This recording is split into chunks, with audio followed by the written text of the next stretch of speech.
Phantom. Welcome to the insane asylum. Crazy. It's crazy.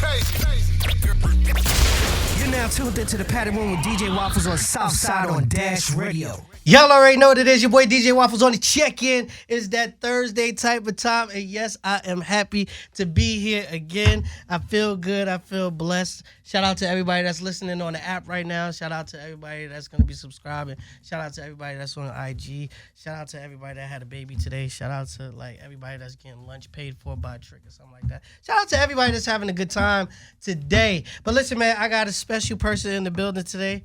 And listen, he's going to let me drive his car in like 2 days because we just became best friends like 37 seconds ago. So, when y'all see me in that car, just know it's a loaner. It's going back. I was capping at a high rate. So listen, man, we get right into my special guest, man. I'm going to let you introduce yourself. Yo, what's good? Aarcher, producer extraordinaire, super producer. Yeah, exactly, because I was about to say that. Please do not be humble on the show. The world needs to see and hear what's actually going on with you. Aarcher, tell us how you got your start, because like you're extraordinaire. How do you even get that title to begin with? Like what does that like? How does that come about? Shit, I had to grind, like real shit. Had to like when I started, like I came up as an engineer. Right. So like really, engineers are like the fucking like if it were a restaurant, they're like the waiters type shit. You know what I mean? Because like, especially respect wise, like nobody really respects or even expects anything out of an engineer other than just pressing the record button. So when you come in the room, like when I come in the room, I'm always like, especially when I first started off, I would always play my beats first, just bullshit and being like, yo, let me check the speakers, because niggas don't really know what the fuck an engineer really does. So like I'm playing my beats and like putting it in people's ears. Right. So like that's how it would come up, and like also knowing little tricks here and there on how to make beats sound better. So like my shit was a little louder, hit a little harder. So like that caught a lot of people's ears and shit. How often do you see that in the game that you're in right now? How often do you see that the producers actually come in and work with the artists? Like actually build them to be like, all right, cool, this is how I'm gonna work with, and I really want to mold you and work with you. How often do you see that? It's rare, but you do see it. It's like, you know, in hip hop, you know, coming up with like you know, the rapper producer or rapper DJ combo. It's the same kind of thing, you know. And like Metro, like he would spend time with the producers. Same thing with Southside. Same thing with London. Like studying them and like seeing how they really interacted and built the relationships up with the artists. And then, but the missing piece was really just like, I feel, was just being able to just make it happen on the spot right there with the artist. You know what's so crazy? Now that we're speaking about producing and engineering, I just feel like, you know who had that with them? Jeezy. Because I felt like Jeezy really didn't know how to rap that good, but the way that they made the beat counts for him, it made him easy for him to go the A, the A, because it was like his vocabulary wasn't so extensive in the beginning. And he was saying the same things repetitive, like, but flipping and bouncing it, but it just felt like whoever was producing for him, they was making those beats, because, you know, I'm on the radio, so I'm an engineer by trade too, so I'm listening to it and I'm like, whoever's making the beat is just making it right for him. So I felt like it was a combination that I didn't see, but I kind of felt that was happening because he always picked the beats where it was like boom, boom, boom, A, boom, boom, where he could just put his ad-libs in, because his ad-libs was like maybe like 3/4 of the bar. Yeah. You get what I'm saying? Because he said like 2 or 3 words. He said, hey. So I'm like, all right. So that was just my ear and just thinking about it. And I think that does make sense for like producers to kind of build out artists and really get their sound, because if you keep on traveling to different producers, this person sending you a beat pack, this person, it's like your sound is kind of like all over the place a little bit. And I got beefs with beat packs, because that shit don't ever, like, you send out a pack of beats, that shit just gonna live on somebody's laptop. That shit ain't gonna go nowhere. So how do you overcome that process right there? Don't send beat packs. The fuck? So all right, so if I call you and I'm in LA and I'm like, Aarcher, we need beats, you like, all right, I'm flying out, like, yeah, fly me out, like, yeah. It's a different type of money happening when you at, because are you getting flown out? Yeah. There's some money. Listen, let me just carry the hard drives and shit. Just put me on a plane. I'll carry the hard drives. That'll be my man. job. I'll pull up on you or whatever. So tell us about how you got with Summer then, like when you did that record. When I was working with, really one day before Bo came in, I was making a beat, just really fucking around on the piano. Summer's manager, like walked in at the time. Summer's manager at the time, Summer. She walked in, and she heard me playing these chords. I don't remember what the fuck I was playing, but she was really like, "Yo, I got this female artist, like, yo, I'm serious, like this, like she's really dope," and like I had seen the files on the computer before, Right. you know, Summer, so it's like Summer Walker, like, you know, like this file name or whatever, some random name, and I thought that it was her, like the studio manager. I'm like, all right, well, it was Right, probably we'll really check good. that anyway. But yeah. like, nah, but she played me some more music, and I was like, okay, cool. So this is actually like someone else. And she's like, no, yeah, this is definitely like someone else, and she's really dope. And I really Right. think that like y'all would be fire together, you know, like. So, I guess fast forward like a couple days, like maybe on the weekend or some shit. We actually met up at Summer the artist, you know, Summer's house, Summer's apartment. She, you know, she's shy. She was like, hey, she already told me about you. I got a room in the back, just set up back there. Right. And it was like big empty room in the front, big window, like echoey as fuck. But like she made that shit work. And then y'all come out with Girls Need Love. Yeah. So like from that crazy. first day, so like we were still figuring out how to like really work together. Right. So like, you know, we tried recording with like me in the room. She wasn't, it was just awkward. You know what I mean? She Right. wasn't feeling that, but you know, she's more introverted. So and she told me like, I think she told me that she knew how to record herself. Like she was going to school for it. So like, I'm like, okay, cool. Well, shit, I can leave my stuff here. You can fuck with it. Like I'll just leave you a template on Pro Tools and just do your thing. Left her a couple beats, and she just like picked that shit up on and then I think the following week that I came back, one of the like first three songs she recorded was Girls Need Love. Wow. Yeah. So take me to the point of you finding out that the single goes platinum. Man. Like, bro, the whole come up was just so crazy. like how were you watching it like rise, like just because I know you're watching her as an artist grow and that the song is growing, like what's the feeling like on a day-to-day basis? Like you ride in the car, you hearing it. It's wild. It's like for a while, like it's kind of quiet, and then like after a while, you start seeing like the memes pop up, and then just right after that, just everything just exploded. Just like people saying, you know, girls need love, like that, you know, the little line, Right. You know, just need some dick, like that line was just everywhere. Everybody was saying that, captions everywhere. So it was just like seeing how people connected with it, like really, like really personally on a personal level. That shit was, like, I couldn't believe it. It still feels unreal. How That do nigga. you like? What do you like? What's going on in your life? Like you just like, oh, yo, Drake just remixed my record.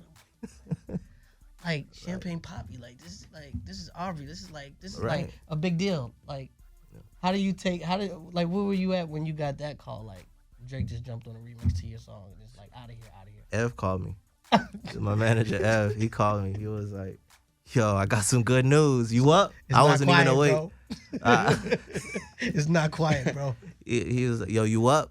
I'm like, yeah. It's like, I got some news. I'm like, all right. So he sound kind of excited. I don't really know. It's like, yo, the vocals came in. The Drake vocals came in. Like he hopped on the joint. And like, well, actually, no, he had called me the week before, like saying, you know, when he was about to record it. And then like the week following, he called me back. I was like, yo, he got on it. And then like, I think in that time they had also got it mixed. She was quick. Like, It's crazy. yeah, like turnaround was real quick. So listen, tell me what does it take when you get in the studio to actually make a beat? What's the vibe for you? Because you know you probably have like white candles and you know it has to be smelling good. Like it just be weird stuff. I'm just saying, people get artistic and sometimes you be like, oh, I gotta have all the lights out. This that. It be like weird stuff going on. You know, it's crazy. Like, I always thought that I didn't have one, but I high key do. See? It's like, Told you here. but for me, it's not really the ambiance in the room. It's really just like shit I keep near me. So like I keep my laptop and my iPad because I really work off my iPad. Right. So like, you know, got that, and then need like 50 different headphones. Need and a little keyboard, some for some sounds or something. What's the 50 different headphones for? Because for the mix, for the sound, just always making sure. That's what makes him extraordinary. So, because I would be like, why does he even have all of this stuff in here? Like all these headphones, like just picking them up. Like, bro, like really, like what do you actually? Really, yeah, like pair of Beats, and then like I got a pair of Sonys, and then I also got like just different. I got 3 headphones that I really cycle through just to check the mix on because I know how they sound like the back of my hand. What's the most bad experience that you have ever had as a producer? Like bad session like this. I don't know. Give us the most worst session that you've ever had. I haven't had a bad session as a producer. You had something where it just went left. As an engineer, yeah, some shit where like you ain't got to mention the artist name, but just where just like you like, you know, you're trying to figure out, you know, how to best get it sound, and like just saying like, yeah, nah, that ain't it. That ain't my vocal sound. Do you have to tell people that, like, bro, like this really ain't it, like the bars and stuff like that, like this is really not this. How do you feel about that after you tell people that shit, like, bro, like this is not really it, and they steady telling you like this is it. It's like you gotta find a way to tell them like you gotta find a way to tell them like kind of. Like you gotta have something like constructive to say after that, but then sometimes niggas just be like, just dead silence. So you'll continue to work it and just get them what they want? Nah, for the most part, like I'll tell them, you know, ways they could fix it. And if they ain't, you know, if they ain't got another idea, or if I don't got another idea, we'll just move on to the next, you know, move on to the next part and see how that. Because usually it's like creativity is less on like, you know, being like. Less on being just the like, you know, the idea of like greatness or genius, and more so just working through shit. Okay. You know what I mean? Makes sense. Different. Would you let me come in sit in on the session and like see what you got going on?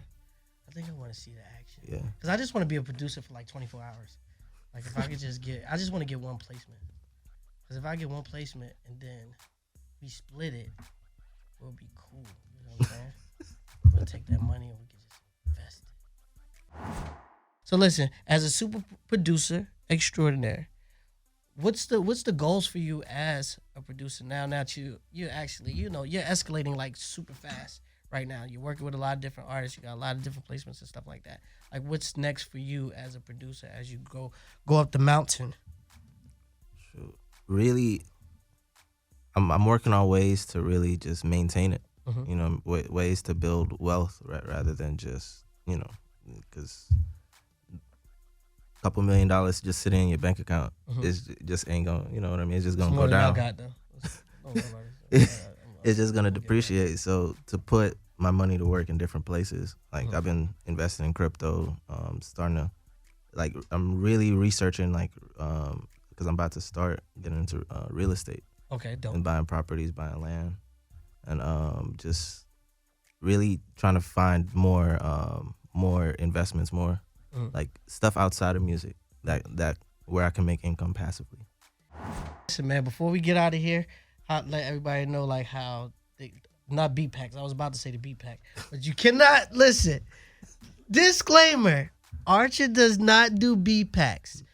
Aarcher does fly out front end, back end when I get there. It's don't just that's a different type of move. Like if you call me and you be like you want to do like that's a whole different type of stipulation. I need to see if I can work that in the way my life works. Cause it'd be like I need a front end to fly out to do the interview, then I need a back end when I get there. Yeah, I gotta figure that out, Aarcher. Maybe you can manage me. Since he manages you, you can manage me. I'll break your records. I'll break your records. You make them, I'll break them, and then we cut Evan on like 7%. He'll be cool because we're all friends. We just make some like we'll be fine. I know because you know how to manage the money. You done bought that blue card, so you know how to manage it. Listen, ladies and gentlemen. Shout out to my guy, man. So before we get out of here, let everybody know how they can follow you on social media, what you got going on. all the records that you're about to drop. If that's you can let some of that stuff out. But most important, let them know about Aarchermusic. Yeah, so y'all can follow me on IG at Aarchermusic. That's A and then Archer, so 2 A's in Archer. Don't forget that, Aarchermusic. Also on TikTok at Aarchermusic. So don't forget that, because that's important nowadays. TikTok, So, yeah. more money. Yeah, you did. So I gotta give me a song. So this is what we do before we get out of here. This is what I'm gonna do. I'm gonna make up a song. You're gonna do the beat. Don't worry. We're gonna work something out. Yeah, We're I'm gonna gonna make a figure it song out. for TikTok, and it's gonna go platinum because you made it, Yeah. and I wrote the verse. I'm gonna do like 2 verses because like gonna go millennials, we crazy. probably gonna do like song gonna be like 2 minutes and 12 seconds. You know what I'm saying 2 verses. Boom. Get my guy right here with the red to shoot the video. Boom. We up. But it's really We gonna be up. up. Yeah. We really gonna Ladies go and crazy. gentlemen, Waffles is gonna be a rapper for like 22 minutes, and then I'm gonna be a producer with Aarcher for 24 hours. I'm gonna get E to manage me. That's gonna be for like 5-day contract. That's gonna be like shorter than the NBA contract. 'Cause he gonna get me up out of there immediately, effectively. But listen, man, I appreciate you taking Man, out the thank you. time, man, out your busy day to come sit with us up here, man, and let everybody know what it is that you got going on. Because you're a really serious producer. You're really putting out dope records out here. You're really influencing the culture with the sound that you're actually putting out, man. I definitely want to tip my hat off to you. And I appreciate you taking out the time to come up here to Dash Radio. Man, to thank you talk for to the having world. me. Thank you. Appreciate you. So listen, man, make sure y'all stay locked, man. My next special guest will be here shortly. We'll be right back. It's your boy DJ Waffles on the check-in. Hey, bow.